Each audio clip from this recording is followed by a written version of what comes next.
महायुतीत आज जागा वाटपासंदर्भात महत्वाची बैठक होणार आहे। आज तिन्ही पक्षाचे जे वरिष्ठ नेते ते एकत्र बसतील आणि महायुतीच्या जागा वाटपाचा फॉर्म्युला ठरवला जाणार आहे। आपल्या सोबत प्रवीण दरेकर आपण त्यांच्याशी बातचीत करणार आहोत। आमदार साहेब, आम्हाला सांगा की आजच्या आजच महायुतीचा फॉर्म्युला ठरेल आणि कुणाला किती जागा मिळतात, काय कळतंय का?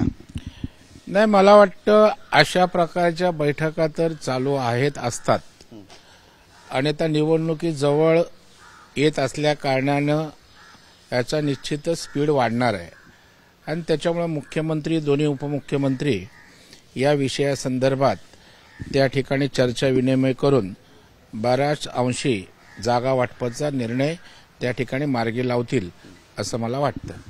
नक्कीच आज गोलमेज परिषद आहे मराठा समाजाची आणि वाय.बी. चव्हाण या ठिकाणी त्यांची परिषद भरवण्यात आलेली आहे। ज्योती मेटे आहेत, जावळे पण त्या ठिकाणी आहे आणि त्यामुळे काही महत्वाचा निर्णय इथे होईल असं तुम्हाला वाटतं? जरांगे ज्या पद्धतीनं भूमिका घेत आहेत, सगळे सोयऱ्यांबद्दल अडून बसलेले आहेत, हरवण्याची भाषा देखील करतायत, या परिषदेने काही फरक पडेल असं वाटतं?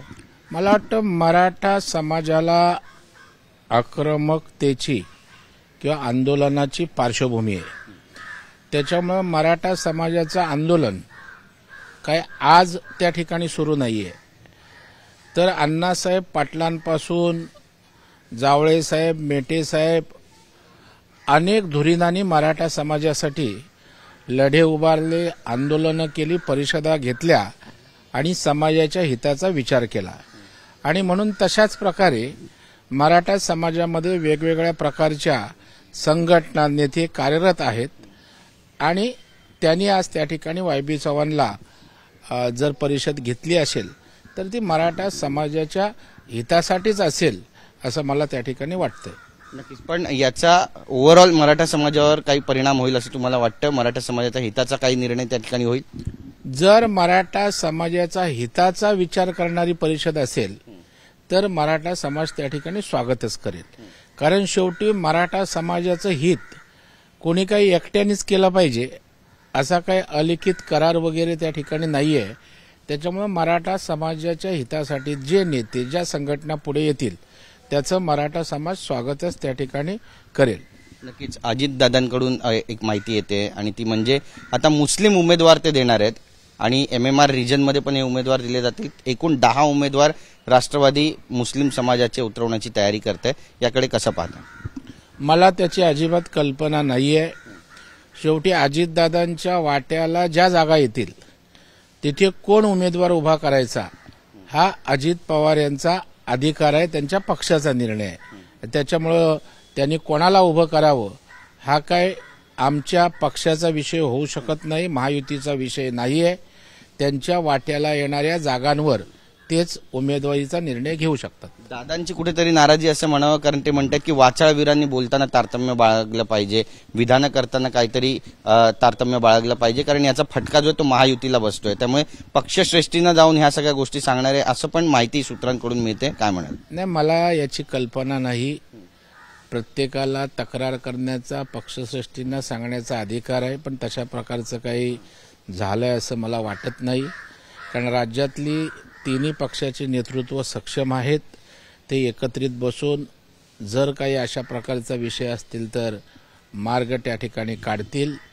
कोणीच त्या ठिकाणी अशा प्रकारचं बेजबाबदार वक्तव्य करू नये, पण एखादा जर आपली भूमिका हिंदुत्वासाठी घेत असेल तर त्याला वाचाळवीर बोलणं हे योग्य आहे असं मला वाटत नाही। नक्कीच, महामंडळांचा विषय आहे। एकनाथ शिंदे यांच्या नेत्यांना महामंडळ मिळाली, पण भाजपच्या आणि राष्ट्रवादी काँग्रेसच्या आमदारांना काही महामंडळ मिळाली नाही। बरीच चर्चा आहे, समन्वयाचा अभाव आहे की मुख्यमंत्र्यांकडून ही नावं जाहीर होत नाही अशी पण चर्चा आता सुरू झाली आहे। नाही, तिन्ही पक्षाचे नेते एकत्रित बसून निर्णय घेतात। शिंदे साहेबांच्या कोट्यात जे काही महामंडळं जातात त्याचा निर्णय पक्षप्रमुख म्हणून ते घेत असतात। भारतीय जनता पार्टी आणि राष्ट्रवादीचा निर्णय अजितदादा आणि देवेंद्र फडणवीस साहेब या ठिकाणी लवकरच घेतील। नक्कीच, आज शंभूराजे देसाई यांच्या अध्यक्षतेखाली एक महत्वाची बैठक पार पडते, ज्यामध्ये धनगर, मातंग आणि मराठा आरक्षणासंदर्भातली एक महत्वाची बैठक आहे। ज्या प्रलंबित मागण्या त्याबद्दल बैठक लावण्यात आली, याकडे कसं पाहता? नाही, मला वाटतं शेवटी सरकार मराठा असो, धनगर असो, मातंग असो, प्रत्येक समाजाचा हिताचा विचार करणं, त्या समाजाला त्या ठिकाणी मदत करणं, दिलासा देणं हे सरकारचं काम असतं आणि म्हणून सरकारच्या वतीनं मला वाटतं शंभूराजे देसाई अशा प्रकारची बैठक घेत असतील तर ती समाज हिताचीच असेल, त्याच्यामध्ये काही त्यांच्या विरोधाचं काय कारण असायचं नाही. त्यामुळं अशा बैठकींचं स्वागत करून त्यातनं काहीतरी निष्पन्न व्हावं अशी अपेक्षा व्यक्त करू. नक्की संजय राऊतांनी आज टीका केली आहे तिसरी आघाडीवर. ते म्हणतात की तिसरी आघाडी जी तयार केली जाते ते सत्ताधाऱ्यांच्या फायद्यासाठी तयार केली जाते, यांना पैसे सुद्धा दिले जातात, पैशांचं वाटप केलं जातं आणि विरोधकांची मतं फोडावी यासाठी यांचा वापर केला जातो. तिसऱ्या आघाडीचा विचार करण्यापेक्षा संजय राऊतांनी आपल्या महाविकास आघाडीत बिघाडी होणार नाही याची काळजी घ्या. कारण आता त्यांना झोंबायला लागलेला आहे. कारण मुख्यमंत्री आता काँग्रेसचाही होईल अशा प्रकारची भूमिका बाळासाहेब थोरात आणि नाना पटोलेंनी घेतली. त्याच्यामुळे आता शरद पवार साहेब आणि काँग्रेस हे त्या ठिकाणी उद्धव ठाकरेंना किंवा त्यांच्या शिवसेनेला किसगंतीत सुद्धा मोजत नाहीत. त्यांनी सर्वेच्या माध्यमातून उद्धव ठाकरेंची त्या ठिकाणी काय निवडणुकीतील चित्र असेल तिसऱ्या नंबरवरचं दयनीय हे जाणीवपूर्वक लोकांसमोर आणलंय. आणि त्याच्यामुळे आता संजय राऊत आणि त्यांचा पक्ष त्या ठिकाणी हतबल झालेला आहे. कारण त्यांनी आजच स्टेटमेंट केल्याचं मी ऐकलं की असं असेल तर कळून येईल, आम्ही दाखवून देऊ की कोण कोणामुळे आहे. तर मला वाटतं याच्यावरनं तुमच्यात काय धुमसतंय ते पहिलं त्या ठिकाणी निस्तरा, मग तिसऱ्या आघाडीची काळजी करा. कुठलीही आघाडी त्या ठिकाणी दुसऱ्याच्या मदतीसाठी नसते, त्यांना लढायचं असतं, त्यांना जिंकायचं असतं. महाविकास आघाडीमध्ये ठिणगी पडली संजय राऊतांच्या या वक्तव्यामुळे असं म्हणावं? नाही, त्यांच्यामध्ये रोजच ठिणग्या पडत असतात.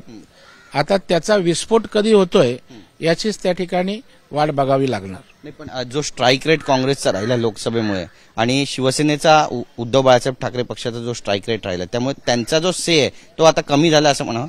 निवडणुका त्या त्या वेळेच्या परिस्थितीवर इक्वेशनवर अवलंबून असतात. तो स्ट्राईक रेट म्हणजे विधानसभेला तसंच होईल असं काय मानण्याचं कारण नाही. आता विधानसभेच्या बाबतीत महायुतीला जनाधार मिळेल अशा प्रकारचं एक चांगलं वातावरण महाराष्ट्रात आहे. त्याच्यामुळे महाविकास आघाडीचा स्ट्राईक रेट हा डाऊन झालेलाच आपल्याला दिसेल. मोदींच्या आजच्या दौऱ्यावर पण संजय राऊतांनी टीका केली आहे. म्हणतात की महाराष्ट्राचे स्थान मोदींच्या येण्यामुळे डळमळीत झालेलं आहे. मोदी येतात, मोदी जातात, कुठलं उद्घाटन करतात हेही त्यांना माहीत नसतं. मला वाटतं संजय राऊतांनी आपलं नामकरण करावं आणि संजय टिकोजीराव असं नाव करावं. कारण उठलं की टीका, म्हणजे जिभेला कुठल्याच प्रकारचा लगाम नाही. आता मोदी साहेबांचं व्यक्तिमत्व, त्यांचं व्हिजन हे अख्ख्या जगाला त्या ठिकाणी माहीत आहे. आणि ते कार्यक्रमाला येण्यापूर्वी तो कार्यक्रम कुठला आहे, त्याचा जनतेला फायदा काय, त्याची व्यापकता काय, ती योजना कशी चालली पाहिजे याची इत्थंभूत माहिती असणारा पंतप्रधान नरेंद्र मोदी साहेब आहेत.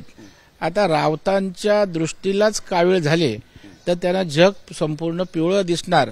त्याच्यामुळं मोदी साहेबांना पूर्ण लक्षात आहे की त्या ठिकाणी काय चाललंय आणि महाराष्ट्राच्या विकासासाठी काय व्हायला पाहिजे यावर त्यांचा पूर्ण दृष्टिक्षेप आहे. नक्की, धन्यवाद आमच्याशी बोलल्याबद्दल. तर आपण पाहतोय की संजय राऊत यांच्यावर प्रवीण दरेकर यांनी टीका केलेली आहे. संजय राऊत यांनी आपलं नामांतर करावं, टिकोजीराव नाव ठेवावं असा घणाघात त्यांनी केलाय. कॅमेरा पर्सन सिद्धेश नाईकसह गिरीश गायकवाड, TV9 मराठी, मुंबई.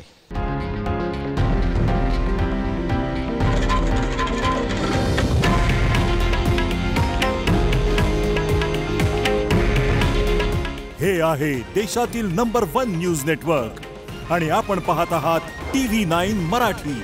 काळजी तुमची, हित महाराष्ट्राचं.